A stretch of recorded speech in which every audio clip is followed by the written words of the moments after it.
paz seja convosco, que Deus abençoe a sua vida. Nós vamos dar início à liderança 2, capítulo 6. Vamos falar da função do líder.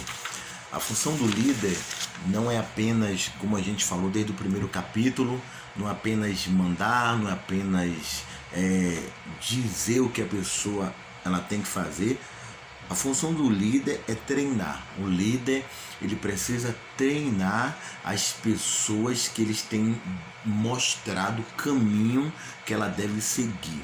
Porque muitas vezes a pessoa, ela recebe uma função, mas ela não tem um treinamento. Ela fica perdida no que ela está fazendo. Então, tem que haver um treinamento. Treinamento através de estudo, de métodos e de experiência que o líder já passou na vida e deu certo. Ele deve passar para os seus liderados para que ele venha ter êxito naquilo que ele está fazendo. Outra coisa é ensinar. Uma coisa é o líder dizer, nós temos que fazer isso. Outra coisa é o líder ensinar aqueles que estão sobre a sua responsabilidade.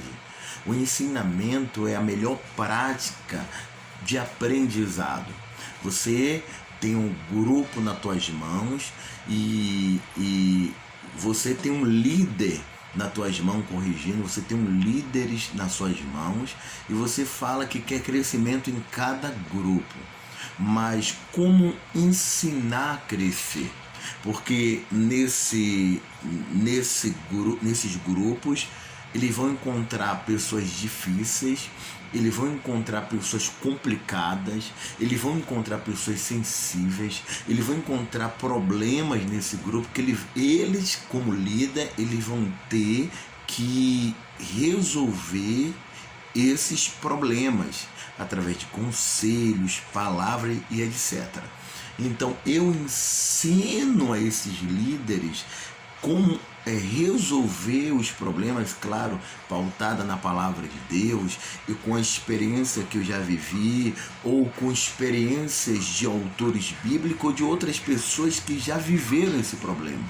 Eu explico como a pessoa ela vence os problemas de comportamento pessoal, problema de pecado, problema de escândalo, de rebeldia. Então eu tenho que ensinar ao meu liderado como vencer essas situações, porque mandar ele fazer, ele vai até fazer.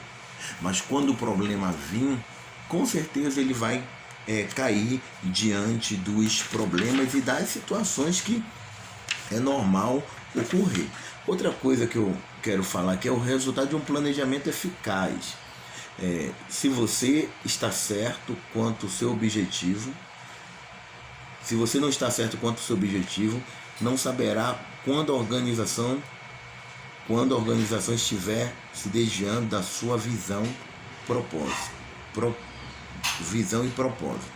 Se o líder não está certo do objetivo, ele não saberá quando a organização estiver se desviando da sua visão e propósito. Primeira coisa, nós temos que estar certo do objetivo que Deus colocou no nosso coração. E fazendo um resumo dos capítulos anteriores que a gente leu nas outras aulas, é normal vir frustração, problemas, dificuldades, tribulação, passar no deserto, mas isso não pode tirar do nosso coração a certeza do propósito. Se eu tenho uma certeza do meu propósito, eu vou ser sensível quando alguém perder a visão. Quando alguém saiu do foco da visão que eu mostrei para esses liderados, quando eles estiverem fracos, quando eles estiverem pensando outra coisa, então eu vou conseguir saber que eles não estão na mesma visão. Mas por que eu vou saber? Porque eu sou convicto do que eu creio. Eu sou convicto do propósito. Mas se eu não sou convicto, então a visão já passada para ele distorcida. Então quando ele se desviar da visão, eu não vou perceber que vai ter pessoas que vão estar comigo, mas com a visão distorcida. Isso é muito importante a certeza no nosso coração. Sem uma estratégia e objetivos claros, as pessoas ficam confusas e frustradas. Quer dizer, primeiro eu tenho que ter uma estratégia. Estratégia de crescimento, estratégia de alcançar um aflito, estratégia de ajudar o próximo, estratégia de fazer um culto espiritual, estratégia de levar, estar nos pés de Cristo, levar as pessoas aos pés de Cristo, arrependimento, etc. Porque sem uma estratégia clara, quer dizer, transparente, assim como a gente passa uma visão de evangelização, uma visão de crescimento, as pessoas ficarão confusas e frustradas. As pessoas, ela vai falar, para que eu estou trabalhando nesse objetivo? Elas estarão confusas e frustradas porque não tem meta, não tem objetivo de ela crescer. Falta ali entusiasmo, quer dizer, se não tem uma meta clara, ela vai estar dando murro em ponta de faca, então vai faltar entusiasmo para ela. Aqui também fala, as pessoas sentem-se como não tivesse uma razão válida para trabalhar. Quer dizer, o trabalho tem que ser claro, ela tem que saber o que ela está fazendo, qual o objetivo do trabalho que ela está fazendo. E por isso que é bom o líder sempre estar em contato com o seu liderado, dando uma injeção de ânimo, abrindo a visão espiritual para que eles estejam sempre animados para trabalhar para o reino de Deus na obra que ele está exercendo. Habilidades úteis à tomada de decisão. A capacidade para identificar os fatos significativos de uma situação problemática, dividindo o problema em parte, interpretando o sentido de cada um deles. Então, o líder tem que ter a capacidade de identificar os fatos. Por quê? Porque às vezes é levado um problema para um líder e o líder ele não identifica os fatos, ele usa uma emoção e ele faz injustiça. Nós estamos na flor da pele, vem alguém falando do outro, um problema que de repente é o problema mesmo, só que o líder não identificou o problema. O problema é aquele acrescentado, não é o real problema. Então ele usa uma atitude, uma disciplina, um modo de agir totalmente na emoção. O líder ele tem primeiro, trouxeram o problema para você, você tem que identificar o problema. Qual é o problema? Pecado. Identifiquei o problema, é pecado. Depois eu tenho que saber a gravidade da situação.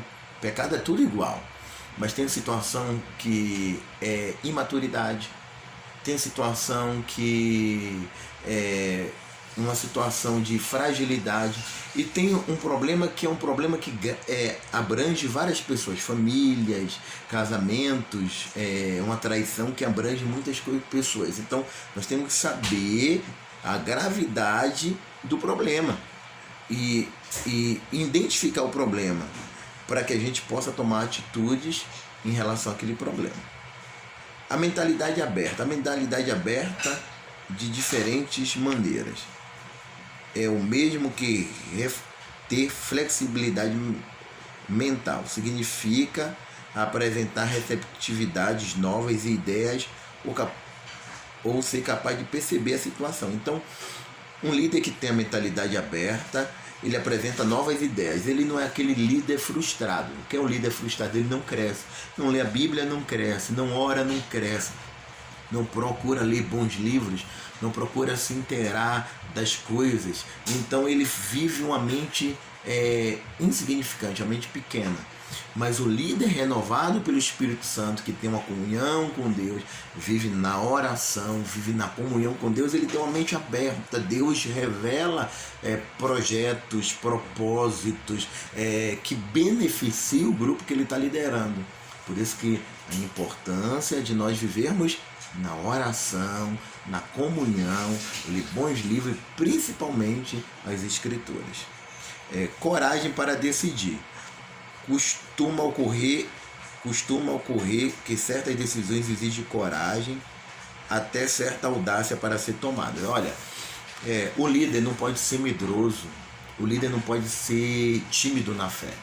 Nós vivemos pela fé. A fé é a certeza das coisas que se esperam e a convicção de fatos que não se vê. O líder tem que ter coragem de profetizar e dizer: não, vai dar certo. Eu estou tomando conta desse grupo, tem 2 pessoas mais, vai ter 1 milhão, vai ter 1000 pessoas, vai ter 50 pessoas, vai ter gente batizada com o Espírito Santo, vai ter gente que vai se reconciliar com Deus. Ele tem que ter coragem. Ele tem que ter coragem para tomar decisão e não usar o coração, colocar pessoas perto dele que apenas sejam amigos, mas pessoas que sejam amigas de Deus. Trabalhe para o reino de Deus. É claro, a gente precisa de pessoas amigas ao nosso lado, mas principalmente pessoas que amem a Deus, sejam amigas de Deus, porque sendo amiga de Deus, você é a nossa amiga e fiel companheira. Então o líder não pode ser medroso para tomar atitude, medroso para disciplinar, medroso para acreditar, medroso para fazer um propósito, medroso para fazer algo que Deus colocou no coração. O líder tem que ser ousado na fé. A identificação e análise preliminar do problema. Toda tomada de decisão deve partir da identificação do problema sobre o qual se pretende decidir. Então nós falamos sobre isso, que toda decisão tem que ser identificada. Primeiro nós identificamos, para tomar qualquer decisão, nós precisamos identificar o problema. O problema é no nosso grupo, o problema com pessoas que têm vivido frio espiritualmente, o problema para um rebelde, o problema para aquelas pessoas que vão na igreja e traz confusão. Então nós temos que identificar para tomar decisão. E voltamos ao capítulo seguinte, que temos que ter coragem. Identificando o problema, temos que ter coragem. Coragem de chamar a pessoa para conversar, coragem para orar pela pessoa, coragem para dizer: eu vou fazer um propósito por ti, se você quer mudar, então eu vou te ajudar. Coragem para dizer que aquela situação vai mudar, que o nosso evento em uma praça, um evento na igreja, um evento aonde for, vai dar tudo certo. Amém? Então nós estamos finalizando esse capítulo 6, e que Deus abençoe, que cada um faça um resumo rápido do que você aprendeu e fale nesse resumo. Você manda para mim em particular, ou deixa na secretaria do ITQ, eu estarei analisando cada um, estarei avaliando e dando nota para você. Deus abençoe e fique com o Espírito Santo.